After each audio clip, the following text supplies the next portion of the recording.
Bonjour à chacun d'entre vous. Merci de prendre vos places. Merci de vous... Oh là, elle obéit.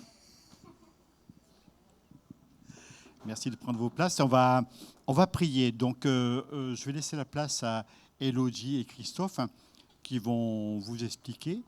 Et en fait, ça sera au regard de l'Ukraine, de cette invasion des Russes en Ukraine. Donc, on va prier pour ça. On va consacrer un peu de temps dans la prière pendant quelques instants, et surtout pour un aspect particulier de la situation qui concerne Alena et Christophe, puisqu'une de leurs filles, une fille d'Alena, est bloquée à Kiev. Donc on va prier ensemble pour cela. Tu peux venir.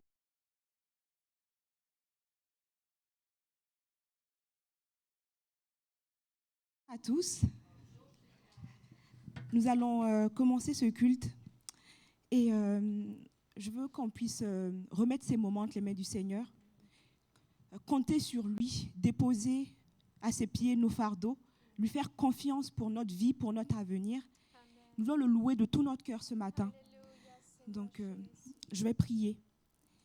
Seigneur, nous te rendons toute la gloire pour qui tu es, pour ce que tu fais. Tu es vivant, tu es éternel, tu es bon, Seigneur. Tu entends nos prières et tu les exauces. Ce matin, nous voulons élever ton nom. Nous voulons te remercier pour toutes les grâces que tu nous fais. Nous voulons te faire confiance aussi pour nos frères et sœurs qui sont dans le besoin, Seigneur, actuellement. Et Seigneur, d'un même cœur, reçois la louange, l'honneur. Et Seigneur Jésus, apprends-nous aussi à être à ton écoute, Seigneur. Nous voulons écouter ce que tu as à nous dire ce matin. Merci, Père, pour ces moments. Que la louange et la gloire te soient rendues. Au nom de Jésus. Amen. Alléluia. Nous allons célébrer ce Dieu qui est puissant. Il est saint, il est puissant dans ce lieu. Nous allons le célébrer, le louer en esprit et en vérité ce matin.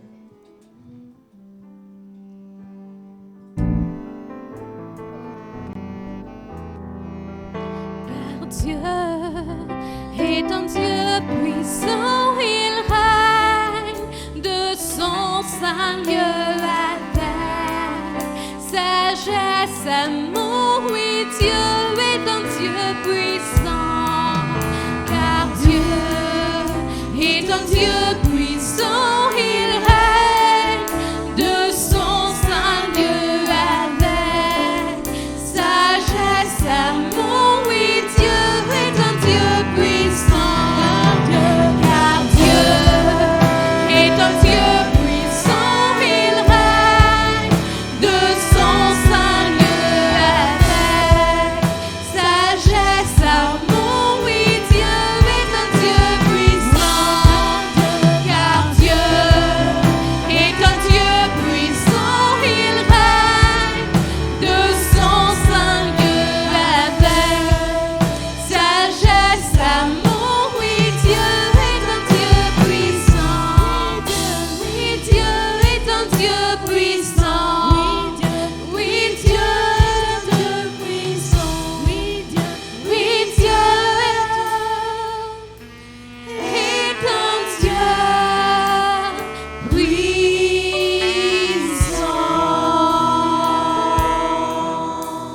Nous savons que notre Dieu est puissant. Nous venons de prier ce matin. Nous croyons que notre Dieu est puissant. Il est capable de décanter toute situation. Nous savons que chacun de nous a certainement un fardeau, un problème qui le choque, qui le trouble. Mais le Seigneur te dit, debout, sainte cohorte. Soldat du roi des rois, tu triomphes encore ce matin. Nous allons nous lever parce que nous avons la victoire, nous avons la puissance en Jésus. Alléluia.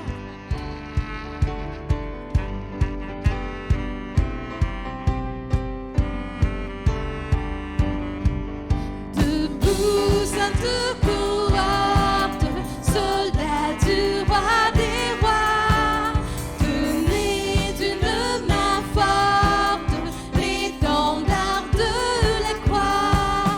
Au sentier de la gloire, Jésus-Christ nous conduit de victoire en victoire. Il mène qui le suit. Debout, le clairon sonne, debout, vaillant soldat, l'immortel le couronne et le prix des combats.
jetons nos armes aux pieds du roi des rois, les chants après les larmes, le trône après la croix.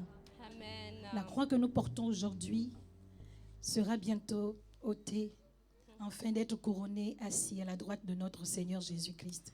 Bien que nous le soyons, nous le sommes déjà, mais bientôt nous allons partir avec lui. Alléluia. Gloire à ce Dieu merveilleux. Nous allons lui dire de recevoir le peu que nous sommes venus lui donner ce matin. Ce parfum que nous lui devons à cause de ce qu'il a fait pour nous à la croix du Calvaire. Qu'il reçoive ce matin une louange, une reconnaissance de notre part. Alléluia.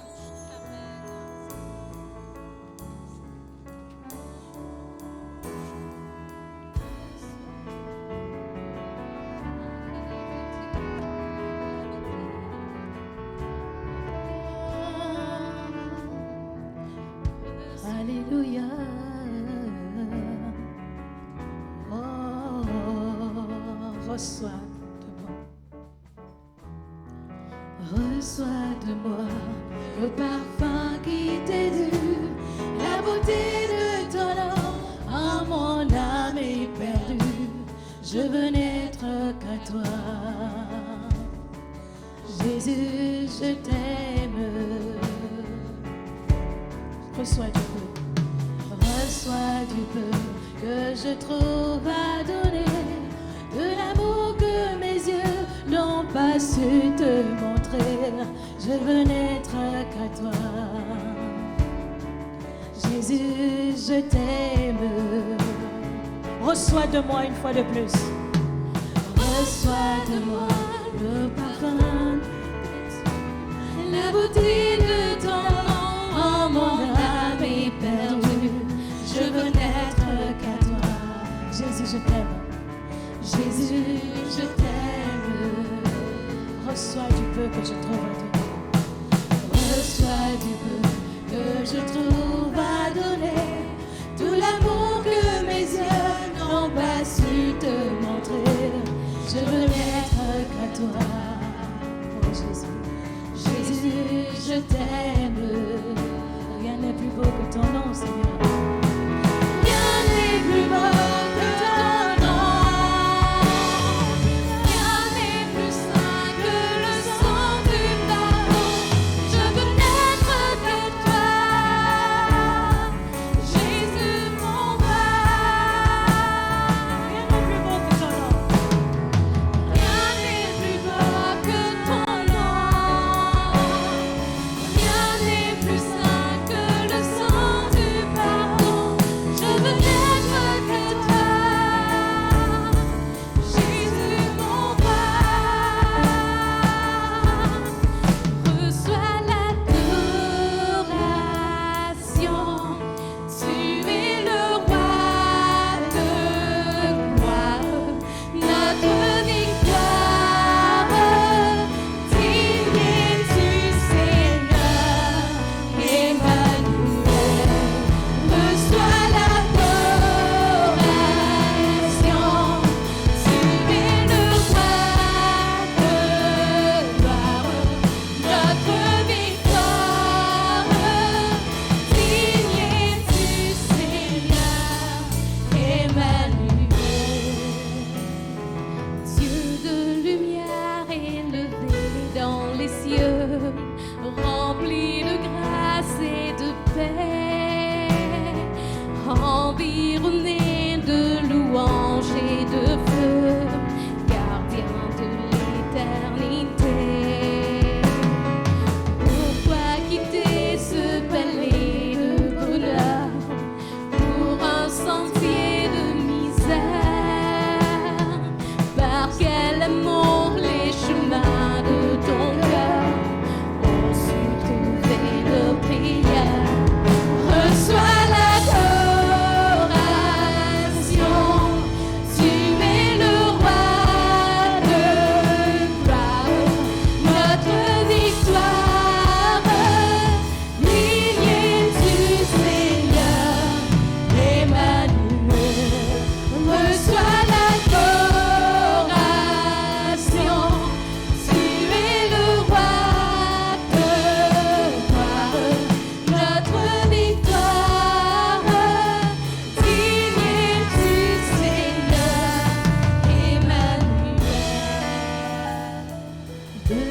cette foi que ton cœur a montré, je veux puiser mon secours sur le chemin que ta vie a tracé.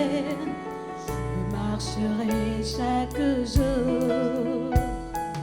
Garde mes yeux des attraits de ce monde. Garde-moi près de la croix.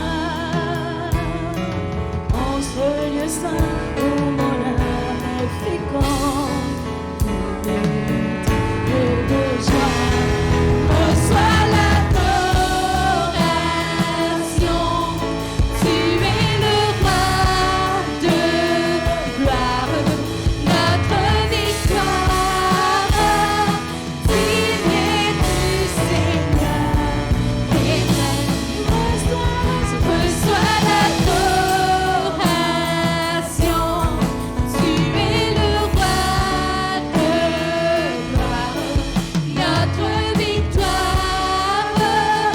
Digne es-tu, Seigneur, Emmanuel,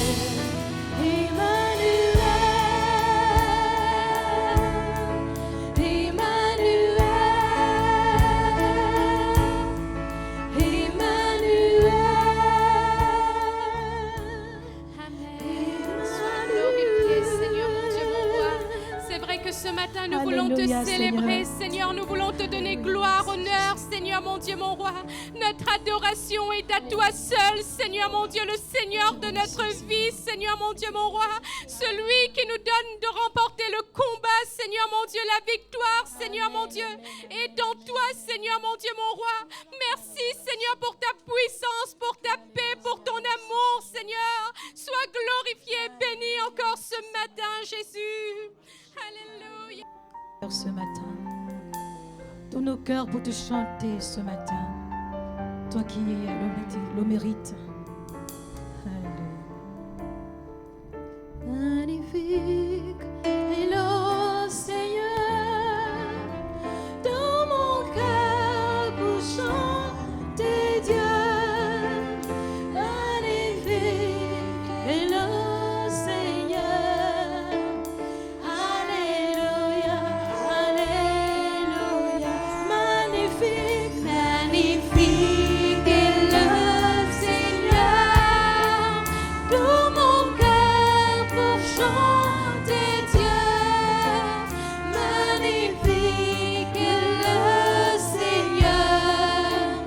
Alléluia, Alléluia. De tout cœur magnifique, magnifique est le Seigneur dans mon cœur pour chanter Dieu. Magnifique est le Seigneur. Alléluia, Alléluia. Que puissance, honneur et gloire. Que puissance, honneur et gloire reviennent au Dieu toi saint, aujourd'hui et à jamais. Alléluia, Alléluia. Que puissance, honneur et gloire reviennent au Dieu toi saint, aujourd'hui et à jamais. Alléluia, Alléluia.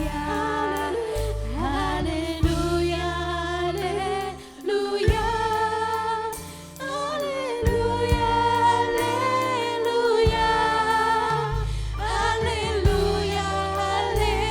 Alléluia.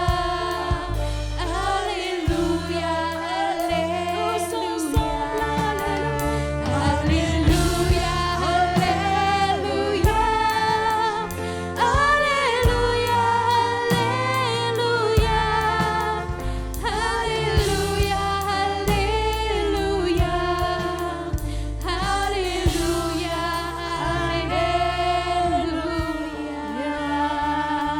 Alléluia, Acclamons ce Dieu merveilleux. Il est magnifique, il est beau, il est merveilleux. Il est digne d'adoration, digne d'acclamation ce matin. Nous allons l'écouter ce matin nous parler à travers son serviteur. Alléluia. Gloire à Jésus. Gloire à l'agneau immolé. Nous allons maintenant écouter la prédication qui sera apportée par Cédric.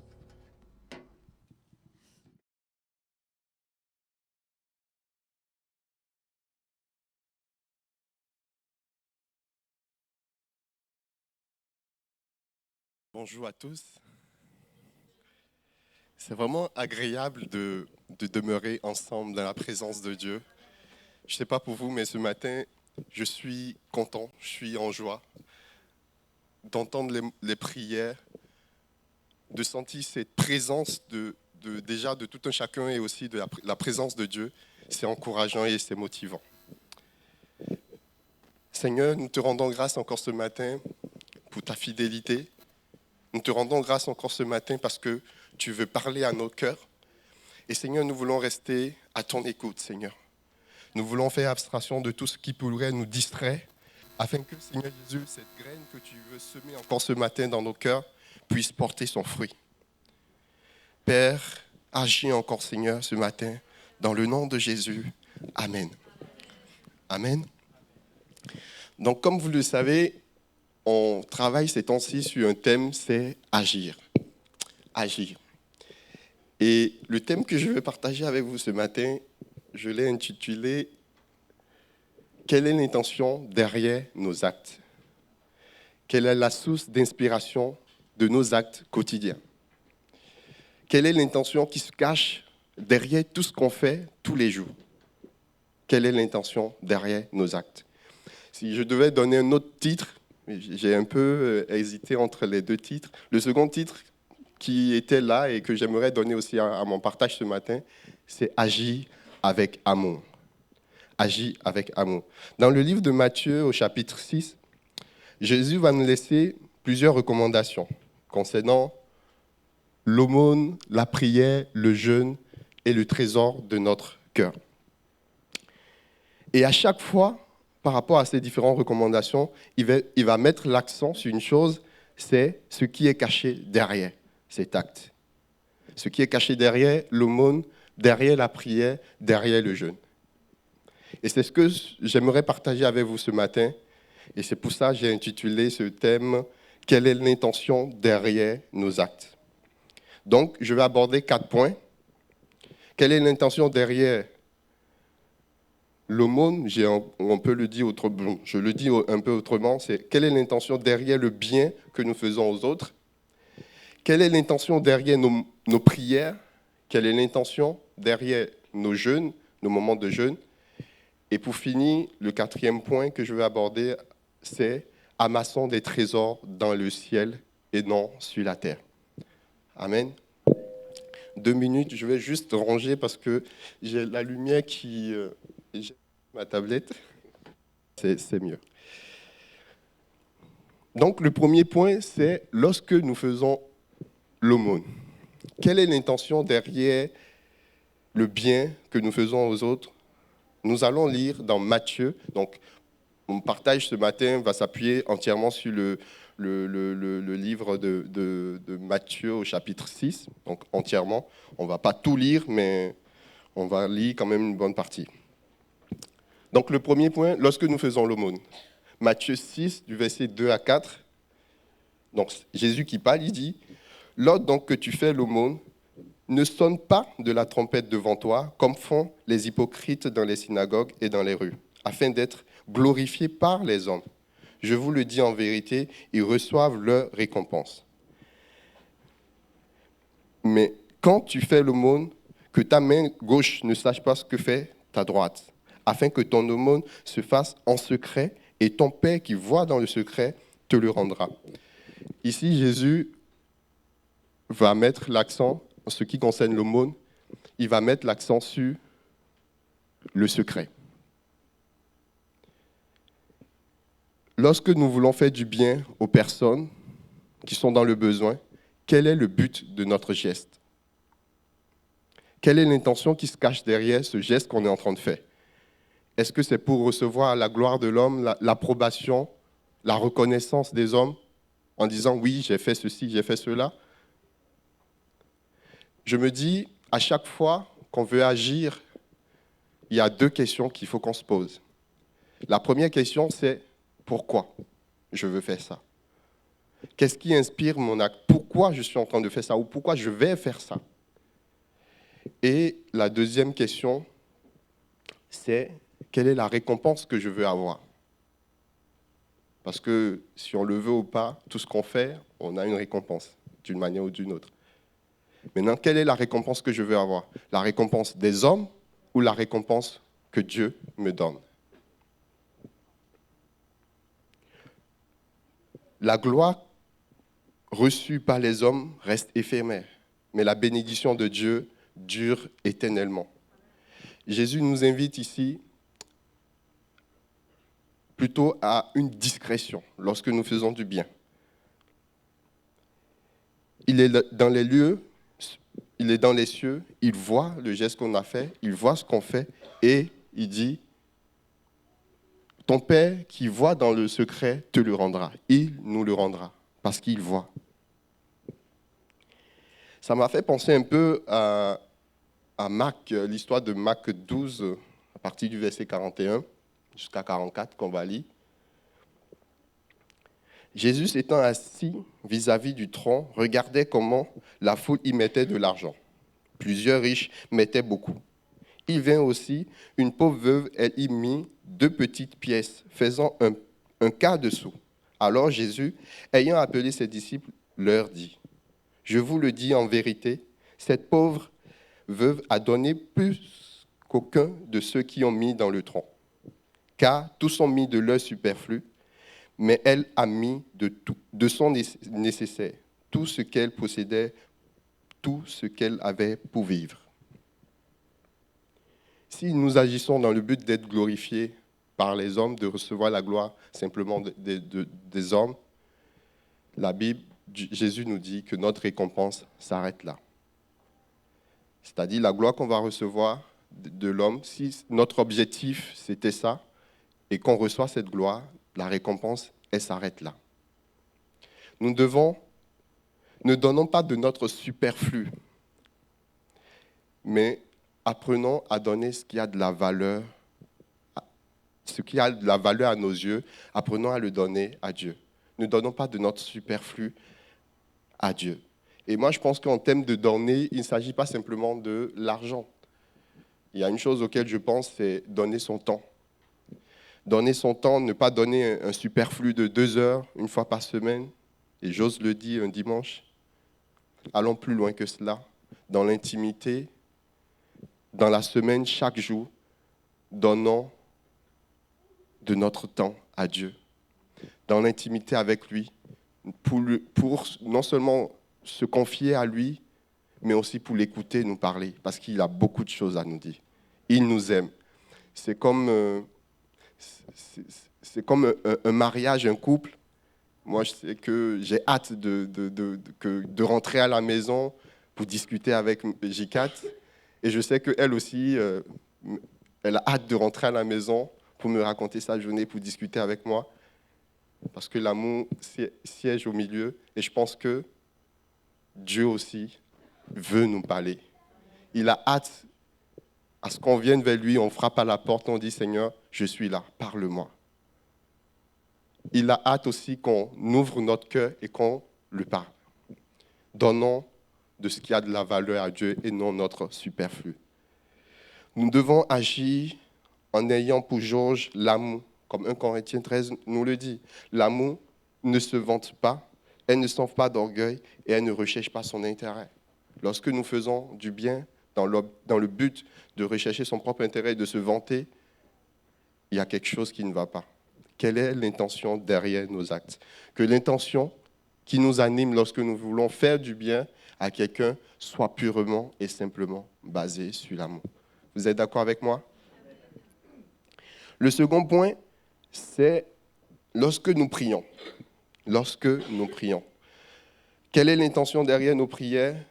J'aimerais aller un peu plus loin. Quelle est l'intention derrière nos prières en public? Donc, on va lire la suite du verset. Donc, je suis toujours... Bon, j'ai fait une erreur là. C'est 5 à 7 et après de 8 à 15. Donc, on va lire ensemble dans Matthieu, On ne va pas lire jusqu'à 15, je vais m'arrêter au verset 7. Je vais m'arrêter au verset 7. On va lire. Lorsque vous priez, ne soyez pas comme les hypocrites qui aiment à prier debout dans les synagogues et au coin des rues pour être vus des hommes. Ça, c'était leur objectif en priant là, c'était pour être vus des hommes. Jésus vous le dit en vérité, il reçoit leur récompense. Mais quand tu pries, entre dans ta chambre, ferme ta porte et prie ton Père qui est là dans le lieu secret. Et ton Père qui voit dans le secret te le rendra. En priant, ne multipliez pas de vaines paroles comme les païens qui s'imaginent qu'à force de paroles, ils seront exaucés. Ne leur ressemblez pas, car votre Père sait de quoi vous avez besoin avant que vous le lui demandiez. Je sais que ce passage, ça a été abordé de long en large pendant nos périodes de prière, de semaines de prière. Donc, mon objectif n'est pas de reprendre ce qui a été dit, mais je veux simplement attirer l'attention sur l'intention derrière. Donc c'est pour ça que je m'arrête juste au verset 5, parce qu'après du verset 8 à 15, bon, un peu moins, Jésus va donner l'exemple de la prière et va insister aussi sur la notion du pardon derrière. Mais ce n'est pas un peu l'objet de mon partage.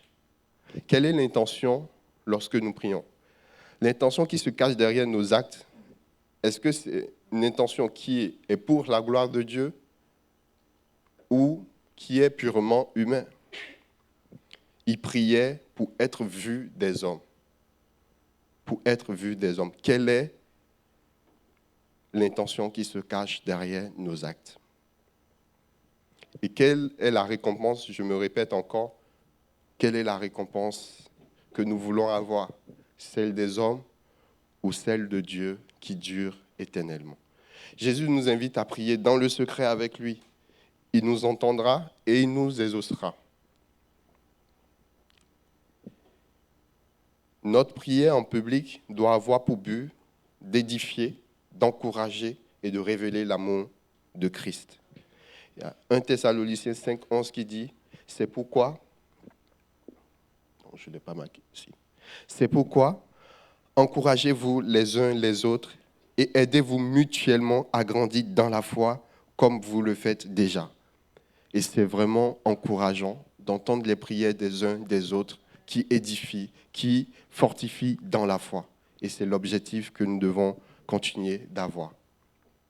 Apprenons plutôt à faire des prières qui viennent du cœur, comme Jésus a pu nous le montrer. J'ai voulu aussi partager, un peu comme exemple, la prière du pharisien et du publicain, dans Luc au chapitre 18, du verset 10 à 14, que nous allons lire ensemble. 2 hommes montèrent au temple pour prier. L'un était pharisien et l'autre publicain. Le pharisien debout priait ainsi en lui-même. « Ô Dieu, je te rends grâce de ce que je ne suis pas comme le reste des hommes, qui sont ravisseurs, injustes, adultères, ou même comme ce publicain. Je jeûne 2 fois la semaine, je donne la dîme de tous mes revenus. » Ça, c'est la prière du pharisien. Et le publicain se tenait à distance, n'osait même pas lever les yeux au ciel, parce qu'il savait qui était Dieu. Mais il se frappait la poitrine en disant, « Ô Dieu, sois apaisé envers moi, qui suis un pécheur. Je vous le dis, celui-ci descendit dans sa maison justifié plutôt que l'autre. Car quiconque s'élève sera abaissé, et celui qui s'abaisse sera élevé. » Lorsque nous agissons dans le but d'être vus par les hommes, notre récompense s'arrête là. Agissons avec amour et humilité, l'humilité des petits enfants. Si on compte la suite de la lecture de Luc 18 va dans ce sens-là.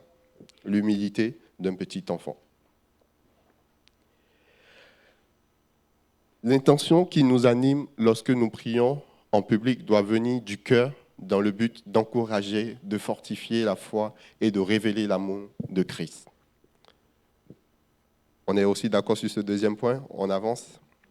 Donc le troisième point, Jésus va parler du jeûne. Lorsque nous jeûnons, quelle est l'intention qui se cache derrière nos moments de jeûne? Nous allons lire dans Matthieu à partir toujours chapitre 6, du verset 16 à 18. Lorsque vous jeûnez, ne prenez pas un air triste, comme les hypocrites, qui se rendent le visage tout défait pour montrer aux hommes qu'ils jeûnent. Encore une fois, le but ici, c'est pour montrer aux hommes qu'ils jeûnent. Je vous le dis, en vérité, ils reçoivent leur récompense. Mais quand tu jeûnes, parfume ta tête et lave ton visage, afin de ne pas montrer aux hommes que tu jeûnes, mais à ton Père qui est là dans les lieux secrets, et ton Père qui voit dans le secret te le rendra. De la même façon, lorsque nous voulons jeûner aussi, posons-nous la question, pourquoi ? Pourquoi ? Quelle est l'intention ? Quel est l'objectif, le but de ce moment de jeûne ? Est-ce que c'est pour attirer les regards des hommes, pour dire, oui, j'ai réussi à jeûner 21 jours sans manger, ainsi de suite, pour attirer le regard des hommes? Est-ce que c'est pour faire des régimes? Ou c'est pour rechercher la face de Dieu? Quelle est l'intention derrière nos actes? Ne soyons pas hypocrites dans notre manière, dans notre louange et notre adoration envers Dieu. Soyons sincères. L'homme regarde à ce qui frappe les yeux, mais l'Éternel regarde au cœur. C'est ce que Dieu regarde, le cœur. Et qu'est-ce qu'il y a dans le cœur quand on est en train de prier? Qu'est-ce qu'il y a dans le cœur quand on est en train de faire du bien à ceux qui en ont besoin? Quel est l'état de notre cœur? Et Jésus, au verset 17-18, va encore une fois insister sur la notion de la discrétion. Je l'ai mis en rouge. Ton Père qui est là dans le lieu secret te le rendra. Il y a Galates 5, verset 17 qui dit ceci. La chair a des désirs contraires à ceux de l'esprit, et l'esprit en a de contraires à ceux de la chair. Ils sont opposés entre eux. Qui nous voulons satisfaire? La chair ou l'esprit? Qui voulons-nous satisfaire lorsque nous agissons? C'est pour recevoir la récompense que les hommes vont nous donner, ça s'arrête là. Ou celle de Dieu qui dure éternellement. Avec Jésus, le fond a plus de la valeur que la forme. Et l'intention qui nous anime lorsque nous jeûnons doit venir... Oh, pardon. Le fond a plus de la valeur que la forme. L'intention qui nous anime lorsque nous jeûnons doit venir du cœur, dans le but de rechercher la face de Dieu et non attirer l'attention des hommes. Et si vous avez remarqué, avant d'aborder le quatrième point, je vais juste souligner encore le tout premier verset parce que j'ai commencé mon partage. Le premier point, j'ai commencé à partir du verset 2. Je n'ai pas commencé à partir du premier verset. Le premier verset dit ceci. « Gardez-vous de pratiquer votre justice devant les hommes pour en être vus. Autrement, vous n'avez point de récompense auprès de votre Père qui est dans les cieux. » Lorsqu'on veut pratiquer notre justice lorsqu'on veut agir pour plaire aux hommes, on perd quelque chose qui est la récompense que Dieu va nous donner. C'est pour ça que je disais, qu'est-ce qu'on choisit? Parce que de toute façon, il y a une récompense derrière. Quelle est la récompense qu'on veut? Celle que Dieu va nous donner ou celle qu'on va recevoir sur cette terre-là, à l'instant T, qui reste d'une part un peu éphémère. Mon dernier point, c'est amassons des trésors dans le ciel. Et j'ai mis en secret. Je pense que vous avez compris pourquoi. Donc, on va lire la suite.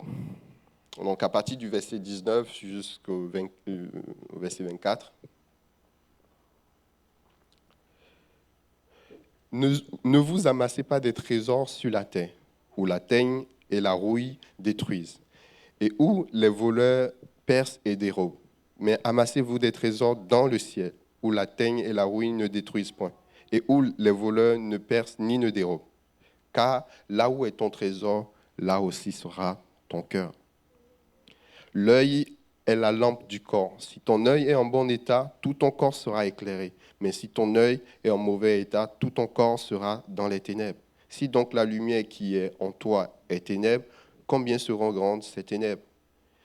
Nul ne peut servir deux maîtres, car ou il haïra l'un et aimera l'autre, ou il s'attachera à l'un et méprisera l'autre. Vous ne pouvez servir Dieu et Mammon. Gérard a parlé du jeune homme riche. Si on prend un peu jeudi soir, si on prend un peu cet exemple, ce jeune homme qui vient voir Jésus avec vraiment une bonne intention, vraiment avec une bonne intention, Seigneur, Maître, que dois-je faire pour hériter le royaume des cieux? C'est une bonne intention. Il vise le royaume des cieux. Jésus va lui rappeler un peu certaines choses en ce qui concerne la loi. Il va dire, j'ai observé tout cela durant ma jeunesse. Ok, ça c'est bon. Maintenant, laisse tout ce que tu as, vends tout ce que tu as et suis-moi. Et là, ce jeune homme va rester bloqué. Il va rester bloqué. Là où est ton trésor, là aussi sera ton cœur. Son trésor, c'était sa richesse. Et c'était là où était son cœur. Et il avait eu du mal à se détacher de cela pour suivre Jésus. Là où est ton trésor, là sera ton cœur. Jésus nous rappelle au verset 24 que nous ne pouvons pas servir deux maîtres. Quel est le choix que nous faisons? Il est préférable de nous détacher de des richesses de ce monde pour nous attacher à celles du royaume des cieux qui vont durer éternellement. Dans quel but nous faisons tout ce que nous faisons? Dans quel but nous nous levons chaque matin? Nous nous battons. Nous allons travailler, nous vivons. C'est pourquoi? C'est pour amasser des richesses qui vont un jour ne plus nous appartenir parce qu'on va quitter cette terre. Je pense qu'il est beaucoup préférable de viser le royaume des cieux. De viser les royaumes des cieux. Parce que là, on va vivre éternellement. Sur la terre, il y a un début, la date de naissance. Il y a une fin qu'on ne connaît pas encore. Mais il y a un début, il y a une fin. Mais dans le royaume des cieux, ça va durer éternellement. Et je pense que s'il y a quelque chose pour lequel il faut qu'on se batte le plus, c'est le royaume. C'est notre place. Et c'est cet investissement, si je peux le dire comme ça, dans le royaume des cieux.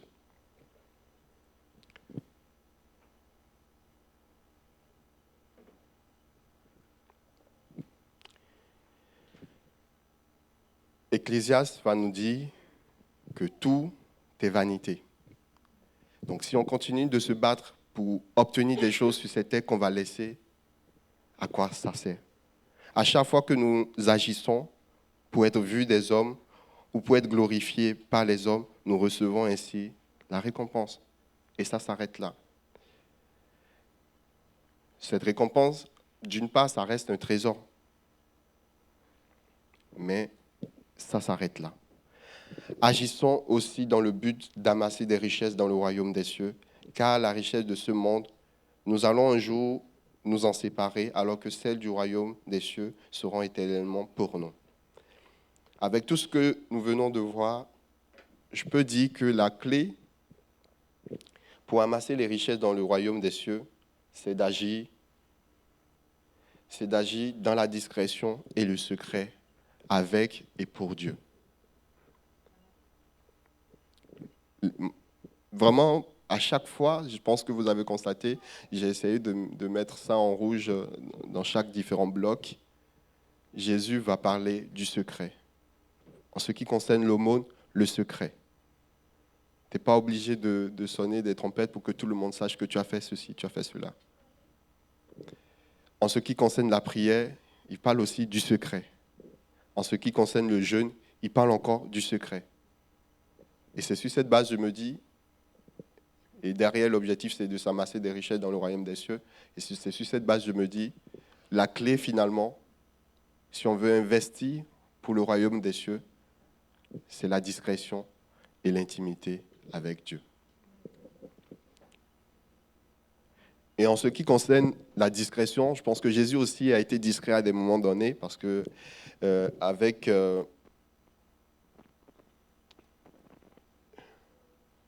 me suis perdu, 2 minutes. Jésus lui-même, par rapport au lépreux, lorsqu'il va guérir le lépreux, il va lui demander, fais bien attention, dans Marc 1, verset 41 à 42, fais bien attention de ne rien dire à personne. Jésus agissait aussi parfois en discrétion. Il ne recherchait pas la gloire des hommes, il savait qui il était. Et je pense qu'il y a une différence entre rechercher la gloire de Dieu et le témoignage. Rechercher la gloire des hommes et le témoignage. Rechercher la gloire de l'homme, finalement, c'est pour satisfaire les désirs de la chair. Et c'est contraire au témoignage, parce que le témoignage, ça rend gloire à Dieu. Et rappelons-nous, Dieu, nous sommes des instruments entre les mains de Dieu. Il nous utilise pour faire son œuvre. Il nous utilise pour manifester sa gloire. Donc, rendons-lui la gloire, laissons à Dieu ce qui appartient à Dieu, ne prenons pas ce qui lui appartient. Dieu va nous utiliser pour faire de grandes choses, pour prier, pour faire ceci, pour faire cela. Il y aura des miracles, il y aura des ceci, il y aura... Ne prenons pas cette récompense qui appartient à Dieu pour nous les attribuer. Dieu nous utilise. Faisons attention par rapport à cela.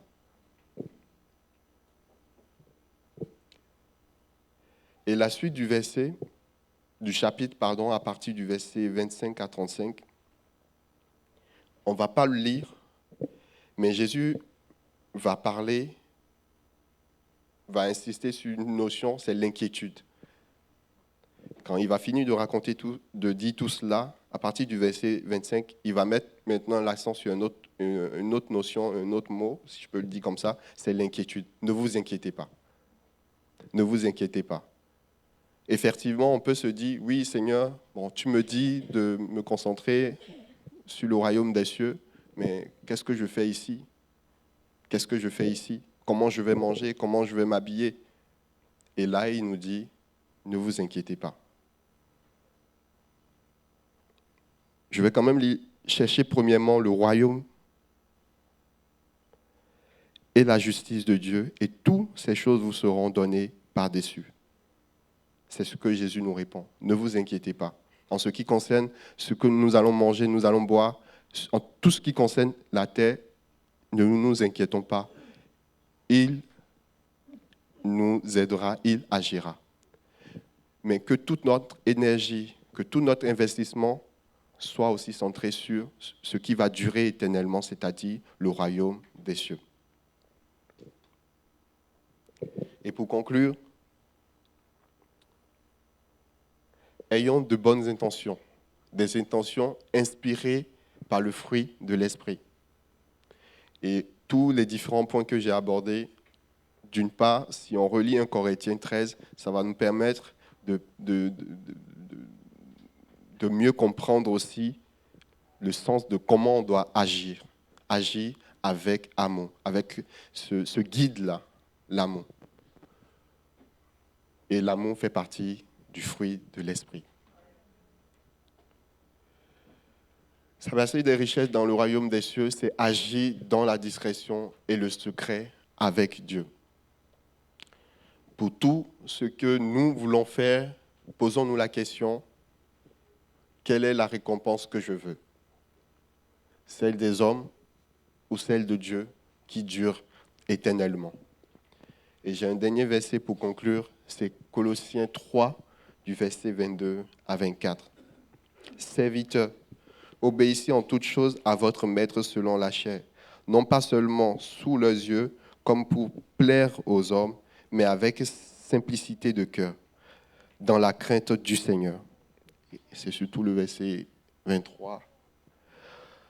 Tout ce que vous faites, faites-le de bon cœur, comme pour le Seigneur et non pour des hommes, sachant que vous recevez du Seigneur l'héritage pour récompense. Servez Christ le Seigneur. Tout ce que nous faisons, faisons-le pour le Seigneur, de bon cœur. Voilà ce que je voulais partager avec vous ce matin. L'intention derrière nos actes doit être inspirée par le fruit de l'Esprit, doit être inspirée par Dieu. Et c'est ainsi que notre récompense sera grande dans le royaume des cieux. Amen. Seigneur, nous te rendons grâce encore ce matin parce que tu nous permets encore, Seigneur Jésus, au travers de ta parole, de pouvoir équilibrer, Seigneur Jésus, notre marche sur cette terre. À quoi ça sert, Seigneur Jésus, de se battre et d'amasser des richesses sur cette terre si nous ne possédons rien avec toi dans le royaume des cieux? Seigneur, donne à tout un chacun de nous, Seigneur Jésus, la sagesse. Donne-nous, Seigneur Jésus, remplis-nous de ton esprit, afin que, à chaque instant, on puisse agir avec amour pour la gloire de ton nom. Merci encore, Éternel, pour tout ce que tu fais pour nous. Merci, Seigneur Jésus, pour ta présence à nos côtés. Tu marches avec nous et on ne craint rien. Merci, Seigneur Jésus, parce que tu pourvois à nos besoins. En ce qui concerne le manger, le boire, tu ne nous abandonnes pas et tu agiras. Et nous croyons en cela encore ce matin et nous te faisons entièrement confiance. Nous déposons à toi nos inquiétudes, nous déposons à toi nos peurs, nos craintes et nous saisissons la paix, la joie que tu nous donnes et le bonheur dans lequel tu veux nous faire entrer encore, Seigneur. Que ton nom soit béni encore ce matin, Seigneur. Amen. Amen.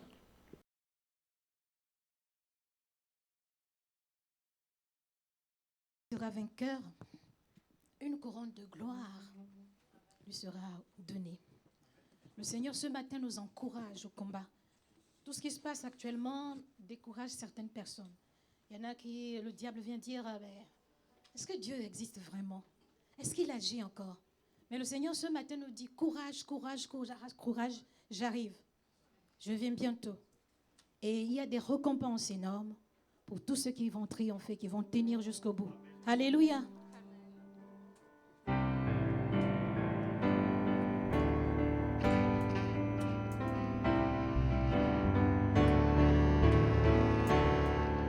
À celui qui sera vainqueur et qui me glorifie, je donnerai, dit le Seigneur, au ciel l'arbre de vie. Victoire, force,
encourage encore d'être vainqueurs. Tenons bon, tenons bon, tenons bon. L'agneau arrive bientôt. Amen.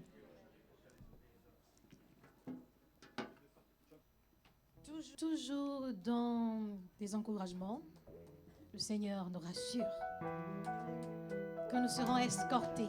Nous allons bondir de joie. Les montagnes et les collines vont éclater de joie quand le Seigneur nous conduira dans sa gloire. Alléluia. Vous direz de joie, vous marcherez en paix. Montagnes et collines éclater de joie et la nature entière et tous les arbres des champs battront les mains. Tous les arbres des champs battront les mains. Les arbres des champs battront les mains. Les arbres des champs battront les mains. Quand Dieu vous conduira, vous bondirez de joie, vous marcherez en paix. Montagnes et collines éclater de joie et la nature entière et tous les arbres des champs battront les mains. Vous bondirez de joie, vous marcherez en paix. Montagnes et collines éclater de joie et la nature entière, tous les arbres et les champs battront les mains. Tous les arbres des champs battront des mains. Les arbres des champs battront des mains. Les arbres des champs battront des mains. Quand Dieu vous conduira. Est-ce qu'on peut battre les mains plus fort encore? Les arbres des champs battront des mains. Les arbres des champs battront des mains. Les arbres des champs battront des mains. Quand Dieu vous conduira. Les arbres des champs battront des mains. Les arbres des champs battront des mains. Les arbres des champs battront des mains. Quand Dieu vous conduira. Vous bondirez de joie, vous marcherez en paix. Montagnes et collines éclater de joie et la nature entière et tous les arbres des champs battront les mains. Les arbres des champs battront les mains. Les arbres des champs battront les mains. Les arbres des champs battront les mains. Quand Dieu vous conduira. Alléluia. Merci Seigneur. Nous allons prier avant de nous séparer. Est-ce que Marie-Valérie, tu veux bien prier? Père éternel, nous te bénissons, Seigneur mon Dieu, pour ces temps, Seigneur Jésus, où tu nous réunis ensemble, Seigneur mon Dieu, dans ta maison, Seigneur. Seigneur mon Dieu, nous voulons, Seigneur Jésus, continuer, Seigneur, à marcher à ta suite. Seigneur mon Dieu, t'honorer, Seigneur, te plaire chaque jour de nos vies, Seigneur mon Dieu, mon roi. Seigneur Jésus, raccompagne-nous, Seigneur Jésus, dans nos maisons, Seigneur mon Dieu. Donne-nous, Seigneur Jésus, toujours de rester dans ta paix, Seigneur mon Dieu, et de regarder, Seigneur Jésus, à toi, quelles que soient les situations, Seigneur mon Dieu, mon roi. Seigneur Jésus, que ton nom soit glorifié, honoré, Seigneur, par nous tous, Seigneur Jésus. Amen. Amen. Bon dimanche. Bon dimanche.